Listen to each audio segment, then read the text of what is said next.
నమస్తే. సనాతనం అంటే నిత్య నూతనం. నిత్య నూతనమే సనాతనం. అప్డేటెడ్, పనికిరాని పాత ధర్మం సనాతన ధర్మం కాదు. అంటే ఏదైతే మనకు శాశ్వతంగా ఉంటుందో, అంటే చాలా కాలం నుంచి మంచి చేస్తుందో, మొదలు మానవ కళ్యాణం కోసం చెప్పబడిన ధర్మం ఉందో అది సనాతన ధర్మం. ఆ సనాతన ధర్మానికి వక్ర భాష్యాలు తీసుకొచ్చి సనాతన ధర్మానికి మచ్చలు తేకూడదు. నిజమైన సనాతన ధర్మం సమానత్వాన్ని బోధిస్తుంది, న్యాయంగా ఉంటుంది. సమానత్వము అంటే వ్యవస్థీకరణ ఉంటుంది. అంటే న్యాయం ప్రకారము ఎవరికి ఏమి జరగాలో, ఎవరు ఏమి పొందాలో చెబుతున్నది సనాతన ధర్మం. మనుస్మృతి లోపల ప్రక్షిప్తాలను, వక్రభాష్యాలను చదివి, అదేవిధంగా వేదములో ఉన్న మంత్రాలకు కూడా వక్రభాష్యాలను చదివి, అవి సామ్య వ్యవస్థను వ్యతిరేకిస్తున్నాయి, సమాజ కళ్యాణానికి పనికిరావు అని చెప్పడము సరికాదు. ఎందుకంటే ఏదైతే అన్ని కాలాల లోపల అందరికీ మంచి చేస్తుందో అదే సనాతన ధర్మము. నిత్య నూతనమే సనాతనము, పాత ధర్మం కాదు. ఇందులో వర్ణ వ్యవస్థ ఉంది. వర్ణ వ్యవస్థ అనేది పుట్టుకతో వచ్చేది కాదు, వృత్తితో వచ్చేది. వృత్తి కూడా అప్పుడు యోగ్యతకు అనుకూలంగా ఉండేది. ఎవరు దేనికి యోగ్యులో ఆ వృత్తిని స్వీకరించేది. ఆ వృత్తులతో కూడిన వర్గమే వర్ణము. పుట్టుకతో వర్ణ వ్యవస్థను ప్రోత్సహిస్తే అది సమాజానికి నష్టం చేస్తుంది. కానీ సనాతన ధర్మం లోపల పుట్టుకతోని వర్ణ వ్యవస్థ లేదు. పుట్టుకతోని అందరూ మనుషులే, మనుష్య జాతి. మనుష్య జాతి లోపల రకరకాల వర్ణాలు అనేవి వాళ్ళ యోగ్యతను బట్టి, వాళ్ళ సామర్థ్యాన్ని బట్టి ఏర్పడతాయి. అంటే నేను మెదడుతో పనిచేయగలిగితే బ్రాహ్మణ వర్ణాన్ని స్వీకరిస్తా. నేను న్యాయాన్ని రక్షించగలిగితే క్షాత్రధర్మాన్ని స్వీకరిస్తా. ఇవి రెండు కాకుండా నేను వ్యవసాయం చేయగలిగితే వైశ్యవర్ణాన్ని స్వీకరిస్తా. ఈ మూడు వర్ణాలను స్వీకరించలేని వాళ్ళు మిగతా వేరే పనులను స్వీకరించవచ్చు. అంటే ఈ మూడు వర్ణాలను స్వీకరించని వాళ్ళు ఈ మూడు వర్ణాలకు సేవలు చేయాలంటే, అంటే దాని అర్థము వాళ్ళకి ఒక అన్ని రకాల సేవలు చేయడం అని కాదు, మిగతా పనులు చేయడం. అది శూద్రవర్ణానికి అది వాళ్ళకి ఇష్టమైంది, వాళ్ళ యోగ్యత అనుసారము మిగతా పనులు చేయడం. మిగతా పనులు అంటే డ్రైవింగ్ కూడా, ఇంకా ఏదైనా ట్రాన్స్పోర్ట్ వర్క్స్ కానీ, ఇంకా ఎన్నో పనులు ఉంటాయి. అంటే వ్యాపారము, వ్యవసాయము, రక్షణ, జ్ఞాన ప్రచారం కాకుండా జ్ఞానముతో సంబంధము లేని పనులు ఎన్నో ఉన్నాయి. అంటే జ్ఞానంతో సంబంధం లేనంటే మెదడును ఎక్కువ ఉపయోగించకుండా శారీరక శ్రమ ద్వారా పనులు చేయవచ్చు. ఎవరి ఇష్టం వాళ్ళు. ఇక్కడ శూద్రవర్ణంలో పుడితే శూద్రులే కావాలి, బ్రాహ్మణ వర్ణంలో పుడితే బ్రాహ్మణులే కావాలని సనాతన ధర్మం చెప్పదు. సనాతన ధర్మం అలా చెప్పింది అని చెప్పేవాళ్ళు తప్పది. ఎవరైతే మేము సనాతన ధర్మ పరిరక్షకులు అనుకునేవాళ్ళు, మేము సనాతన ధర్మాన్ని వ్యతిరేకించే వాళ్ళం అనుకునే ఇద్దరికి కూడా అవగాహన లేదు. ఈ సమర్థించే వాళ్ళు ఏం చెప్తారు? ఈ కుల వ్యవస్థను ప్రోత్సహిస్తారు. కులం పుట్టుకతో వస్తుంది, వర్ణం పుట్టుకతో వస్తుందని చెప్తారు. అలా లేదు. సమర్థించే వాళ్ళకి అవగాహన లేదు, సనాతన ధర్మం మీద వ్యతిరేకించే వాళ్లకు అవగాహన ఉండదు. కానీ నిజానికి సనాతన ధర్మము వర్ణ వ్యవస్థ అంటే యోగ్యతను బట్టి మన యొక్క వృత్తిని ఎంచుకోవడం. అది స్వభావమే కదా. ఎవరికి ఏ యోగ్యత ఉంటే ఆ పని చేస్తే సమాజానికి మేలు జరుగుతుంది. యోగ్యత లేని వాళ్ళు పనిచేస్తే ఏమవుతుంది? సమాజానికి నష్టం జరుగుతుంది. యోగ్యతకు అనుకూలంగా వర్ణం ఉంది, కానీ పుట్టుకతో వర్ణం రాదు. పుట్టుకతో జాతి వస్తుంది, వర్ణము యోగ్యతతో వస్తుంది. ఇక్కడ బ్రాహ్మణ, క్షత్రియ, వైశ్య, కొన్ని సందర్భాల లోపల బ్రాహ్మణులనే, కొన్ని సందర్భాల లోపల క్షత్రియులను, బ్రాహ్మణులను ద్విజులు అంటారు. ద్విజుడు అంటే రెండోసారి జన్మ తీసుకున్నవాడు. రెండోసారి జన్మ అంటే ఏంది? మొదలు శారీరకంగా పుడతాం, తర్వాత మానసికంగా ఎదగాలి. అంటే జ్ఞానముతోని ఎవరైతే మానసికంగా ఎదుగుతారో వాళ్ళు ద్విజులు అవుతారు. బ్రాహ్మణులు కావచ్చు, క్షత్రియులు కావచ్చు, వైశ్యులు కావచ్చు. ఆ పదంలోనే ఉంది ద్విజత్వము అంటే రెండో జన్మ. రెండో జన్మ అంటే మానసిక జన్మ తీసుకున్న వాళ్ళు, అంటే జ్ఞానోదయం అయిన వాళ్ళు. శరీరోదయం అయిన వాళ్ళు కాదు, జ్ఞానోదయం అయిన వాళ్ళు ద్విజులు. జ్ఞానం లేనివాడు ద్విజుడు ఎన్నటికి కాడు. పుట్టుకతోని ఎవడు ద్విజుడు కాదు. యోగ్యతతోని, సామర్థ్యంతో ద్విజుడు అవుతాడు. అది సనాతన ధర్మం చెప్పేది. దానికి అర్థం చేసుకోలేక సనాతన ధర్మం వద్దు అంటే ఏంది? సత్యధర్మం వద్దు అన్నట్టు. సనాతన ధర్మం అంటే సనాతన ధర్మము అంటే ఏమనుకుంటున్నారంటే వర్ణధర్మాన్ని సనాతన ధర్మం అనుకుంటున్నారు. కాదు. సనాతన ధర్మము సత్యధర్మం. అంటే మనిషి అంటే సామాజిక వ్యవస్థ ఎలా ఉండాలి, వ్యక్తిగత వ్యవస్థ ఎలా ఉండాలనేది తెలియజేసేది సనాతన ధర్మం అంటే.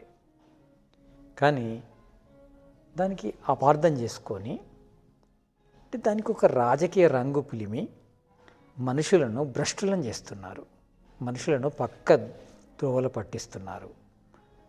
కానీ నిజానికి ఏది సమాజ సంక్షేమమో, ఏది సత్యాచరణమో, ఏది ధర్మాచరణమో అది సనాతన ధర్మం. ధర్మాన్ని కూడా వక్ర భాషను రాస్తున్నారు. ధర్మం అంటే ఏంటి? వర్ణధర్మే ధర్మం అంటే కాదు.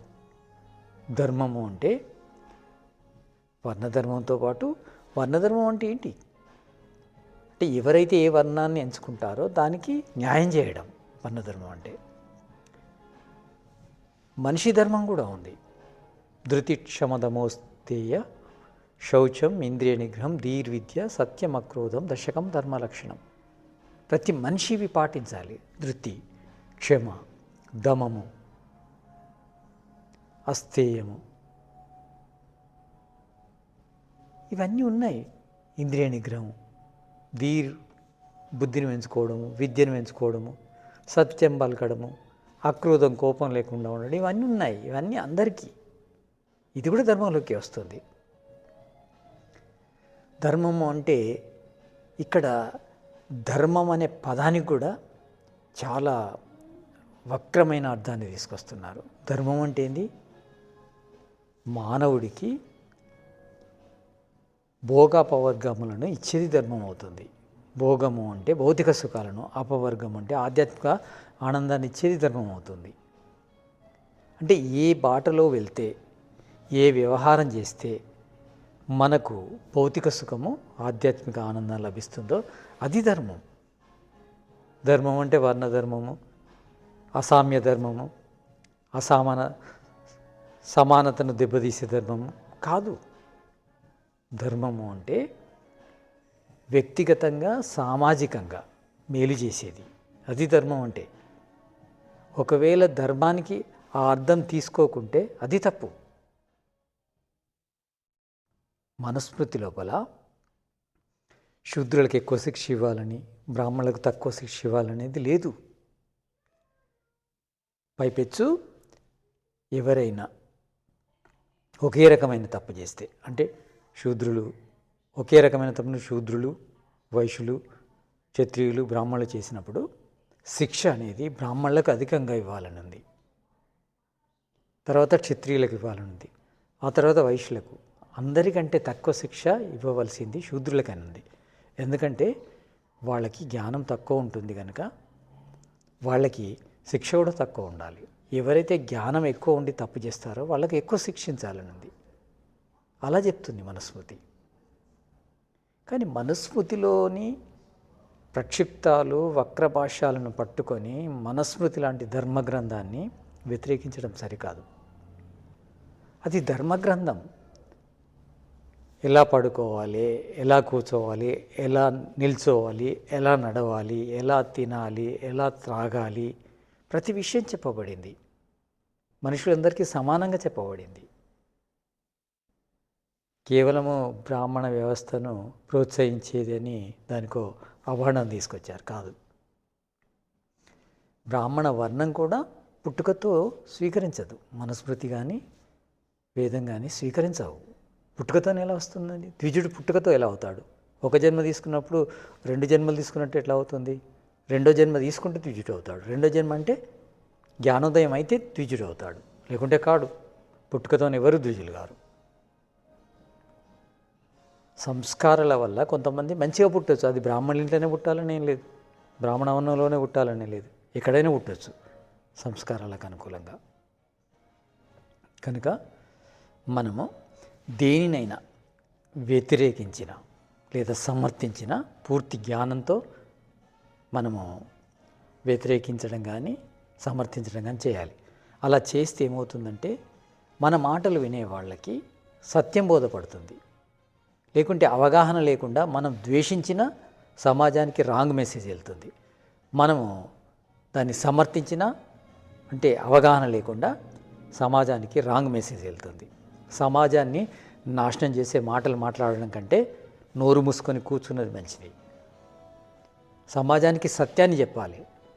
వాణి ఎందుకుంది, నోరు ఎందుకుంది? సత్యాన్ని చెప్పడానికి ఉంది. సత్యాన్ని చెప్పినప్పుడు నోరు మూసుకొని ఉండాలి. సత్యం అనేది ముఖ్యం. మనకు మాట్లాడితే సత్యమైన వాక్కులే మాట్లాడాలి.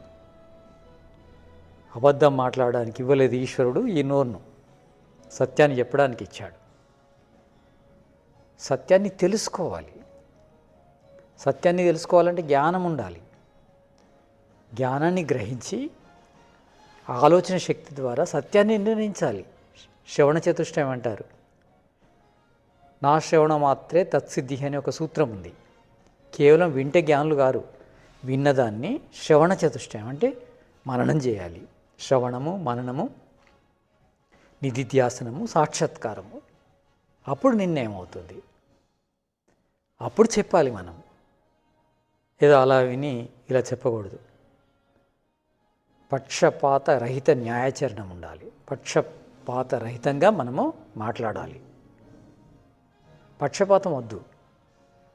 ఒకరిని ద్వేషించడము, ఒకరిని సమర్థించడము ఎప్పుడు చేస్తాము? చెడును ద్వేషించాలి.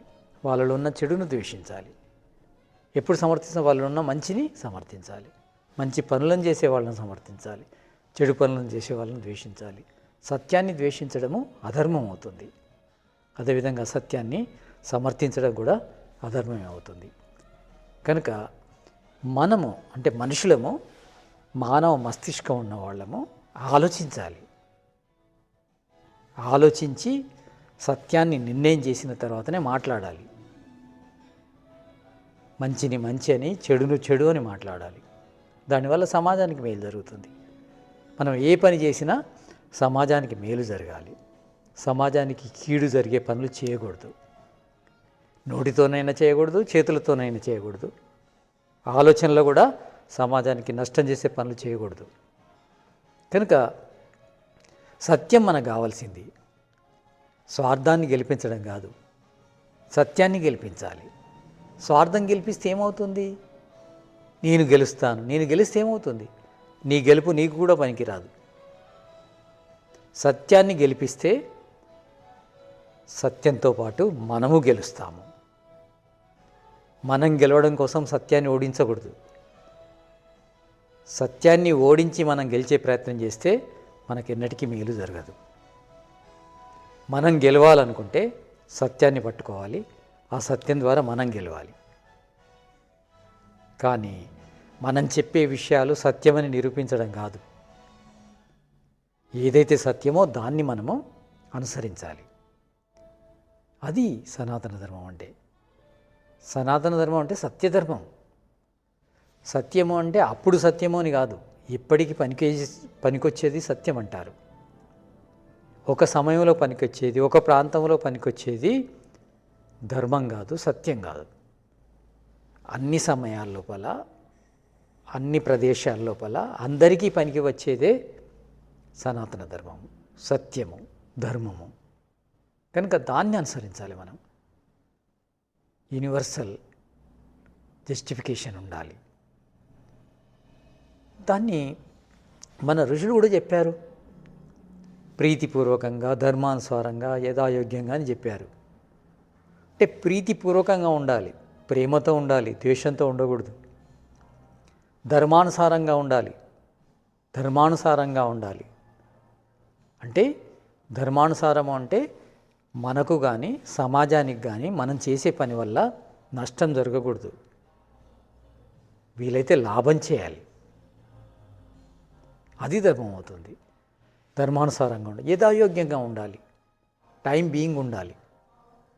అంటే మన వ్యవహారం ఎలా ఉండాలంటే ప్రీతిని వదలకూడదు, ధర్మాన్ని వదలకూడదు, యథాయోగ్యతను వదలకూడదు. కనుక మనం జ్ఞానయుక్త వ్యవహారం చేయాలి, జ్ఞానరహితమైన వ్యవహారం చేయకూడదు. జ్ఞానరహితమైన వ్యవహారము అధర్మం అవుతుంది, జ్ఞానయుక్త వ్యవహారము ధర్మం అవుతుంది. జ్ఞానయుక్త వ్యవహారాన్ని చెప్పేదే సనాతన ధర్మం. కనుక జ్ఞానయుక్త ధర్మాచరణ అనేది ముఖ్యము. దానివల్ల మనకు లాభం జరుగుతుంది. అంటే ఏది చేస్తే మనకు లాభం జరుగుతుందో అది సనాతన ధర్మం. మనకు అంటే అందరికీ. ఒక్కరి కోసం మాట్లాడేది స్వార్థం అవుతుంది, అందరి కోసం మాట్లాడేది అది ధర్మం అవుతుంది, సత్యం అవుతుంది.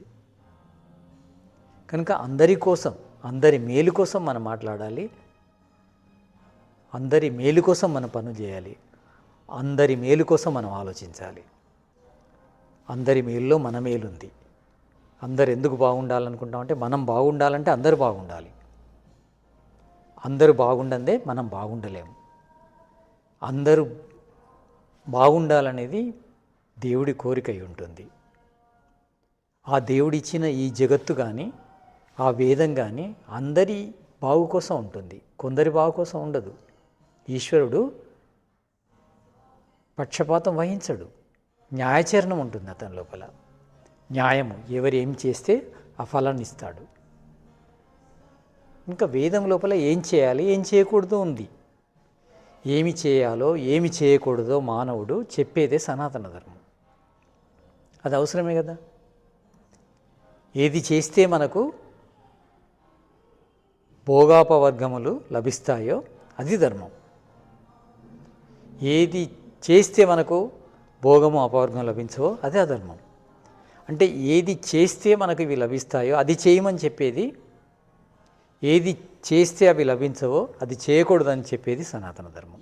అదే వేద ధర్మం, సత్యధర్మం, నిత్య నూతనమైన ధర్మం. కనుక దాన్ని మనము అనుసరించాలి. ఇక్కడ ప్రధాని రాజకీయం చేస్తారు, ప్రధాని మతం చేస్తారు. అంటే ఎందుకు మనుషుల లోపల ఈ భావం వస్తుంది అంటే లోపల నెగిటివ్ ఉంది ఎక్కువ. రాజసికము తామసికం చాలా ఉన్నాయి కనుక ద్వేషాన్ని ప్రకటించే వాళ్ళ ఉద్దేశం ఉంటుంది. ద్వేషాన్ని ప్రకటించాలి అంతే, వివాదాలు సృష్టించాలి, తగాదలు లేపాలి. వద్దు. మనుషులను విభజించేది ఎప్పుడు ధర్మం కాదు, మనుషులను కలిపేది ధర్మం అవుతుంది. మనుషులను విడగొట్టేది ధర్మం కాదు, సంఘటితం చేసేది ధర్మం అవుతుంది. సంఘటితం చేసే శక్తి ఏ ధర్మంలో ఉందో ఆ ధర్మాన్ని మనుషులందరూ అనుసరించాలి. ఆ ధర్మమే సనాతన ధర్మము, వేద ధర్మము. ఈశ్వరుడి ద్వారా వచ్చిన ధర్మమే సనాతన ధర్మం, అపౌరుషేయము.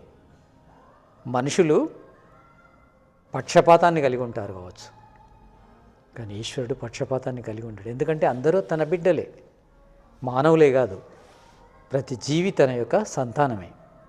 తన సంతానాన్ని న్యాయంగానే పరిపాలిస్తాడు ఈశ్వరుడు. అతడిచ్చిన వేదంలో కూడా న్యాయమే ఉంటుంది, సత్యమే ఉంటుంది. న్యాయం సత్యమైందే సనాతన ధర్మము. ఏదైతే న్యాయాన్ని సత్యాన్ని బోధిస్తుందో అదే అనుసరణీయము. సత్యాన్ని న్యాయాన్ని బోధించని ధర్మాలు కానీ, మతాలు కానీ, సాంప్రదాయాలు కానీ, జ్ఞానాలు కానీ మనకు అవసరం లేదు. కనుక సమాజ సంక్షేమాన్ని కోరేది ధర్మాన్ని మనం అనుసరిద్దాము. ఏదైతే సమాజం యొక్క సంక్షేమాన్ని, సంఘటితాన్ని కోరుకుంటుందో ఆ ధర్మాన్ని మనుషులందరూ అనుసరిస్తే మంచిది. వేదం ఏం చెప్తుంది? మనుర్భవ అని చెప్తుంది, మనుషుడోగమ్మని చెప్తుంది. వేదం లోపల మతాల ప్రసక్తి లేదు, కులాల ద్వారా విభజన లేదు, కుల వివక్ష, లింగ వివక్ష, మత వివక్ష అనే విషయాలు ఉండవు. మనం వక్ర భాషలు రాసి అవి ఉన్నాయని నిరూపించే వర్గం ఒకటి, వాటిని వ్యతిరేకించే వర్గం ఇంకొకటి. ఈ రెండు వర్గాల వల్ల సమాజానికి ఒరిగేది ఏమీ లేదు. మనుషుల లోపల ద్వేషాన్ని రగిలించడము, మనిషిని మనిషి శత్రువుగా భావించే భావం కలిగించడం మాత్రమే జరుగుతుంది. అలా ఉండకూడదు. ప్రతి మనిషిని మనిషి ప్రేమించాలి. మనుర్భవం, మనుషుడమైతే మనుషులందరినీ మనుషులు ప్రేమిస్తారు. మరి మతస్థులమైతే ఒక మతానికి ఒక మతం వ్యతిరేకం ఉంటుంది. కనుక మనమందరము ఒకరినొకరు ప్రేమించుకోవాలంటే మనమందరం మనుషులం కావాలి. అదే చెప్తుంది వేదము. ఆ వేదం చెప్పేదే సనాతన ధర్మం. వేదం చెప్పని సనాతన ధర్మం మనకు అవసరం లేదు. వేదం చెప్పే సనాతన ధర్మం కావాలి. ఆ ధర్మాన్ని మనుషులందరూ అనుసరించాలి. కానీ వేదము కానీ, వేదాన్ని అనుసరించిన ఋషుల గ్రంథాల్లో కానీ సమానత్వమే ఉంటుంది. అంతేకాకుండా అందరికీ పనికొచ్చేది ఉంటుంది, అన్ని వేళలా పనికొచ్చేది ఉంటుంది, అన్ని ప్రదేశాల్లో పనికొచ్చేది ఉంటుంది. యథాయోగ్యాన్ని బట్టి కొద్దిగా మనం చేంజ్ చేసుకుంటాం దాన్ని. కానీ మూలధర్మము ఎప్పుడు మారదు. ప్రీతి అనేది ఎప్పుడు మారదు, ధర్మము ఎప్పుడు మారదు.